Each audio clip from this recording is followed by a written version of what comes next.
दानियेल 5 उसकी 1 आयत में लिखा है, बेलशस्सर नामक राजा ने अपने हजारों प्रधानों के लिए बड़ा भोज किया और उन हजारों लोगों के सामने दाख मधु पिया।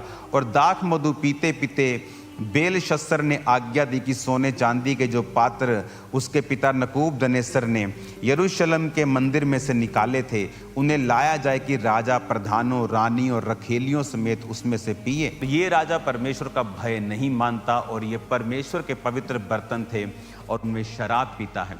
और वचन कहता है कि जब वो शराब पी रहा था और शराब पीकर अपने पीतल और अपने काठ के देवताओं की स्तुति कर रहा था, यहाँ पर एक हाथ प्रकट होता है और हाथ प्रकट होकर वो लिखने लगता है। और ये देखकर जो बाइबल कहती है राजा कांपने लगा। 8 आयत में लिखा, तब राजा के सब पंडित लोग भीतर आए और उस लिखे हुए को ना पढ़ सके, ना राजा को उसका अर्थ समझा सके। अब यहाँ पर उसने कहा कि दानियेल को बुला और वो जो भी तू बोलेगा, जो भी तू पूछेगा वो बता सकता है, उसमें पहेलियां बूझने की शक्ति है, तो तू उसको बुला। और दानियेल जब राजे के सामने आया तो राजा ने उससे कहा, दानियेल अगर ये लिखा हुआ तो इसका अर्थ मुझे समझाए तो सोने की कंठमाला में तुम्हें पहनाऊंगा, तुझे बहुत से दान दिए जाएंगे। तो दानियेल ने कहा, राजा तो अपने दान अपने पास रख, परंतु मैं इस लिखे हुआ का अर्थ तुम्हें जरूर समझाऊंगा। दानियेल उसका अर्थ समझाने लगा। 25 आयत में लिखा, जो शब्द लिखे गए थे वो थे, मने मने तकेल ऊपर सीन।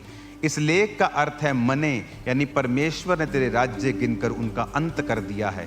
तकेल, तू तराजू में तोला गया और हल्का पाया गया है। परेस, तेरा राज्य बांटकर मादी और फारसियों को दिया गया है।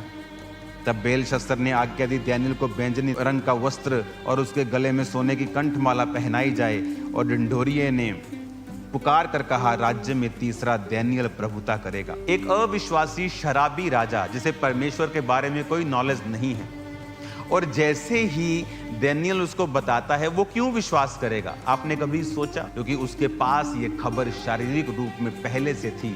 और जैसे ही दानियेल ने कहा उसको मालूम था कि ये व्यक्ति सच बोल रहा है। और बाइबल कहती उसी रात फारसी और मादी लोगों ने उसे मिलकर मार दिया और उस राज्य को ले लिया। और मादियों में से ही एक राजा दारा मादी उस देश का फिर राजा बना। इस वचन से हमें सीखने को मिलता है कि वो राजा जो स्पिरिचुअली नॉनसेंस था और परमेश्वर के भवन के पात्रों में शराब पी रहा था और परमेश्वर ने उसे पनिश किया। उस गैर भाषा का अर्थ जो हाथ ने लिखा था उसे दानियेल ने समझाया। उसके अंदर एक विजडम थी, परमेश्वर के तुल्य उसके अंदर बुद्धि थी, क्योंकि परमेश्वर का आत्मा उसके अंदर था। और क्यों उसके अंदर था? वर्ड फॉलो करना।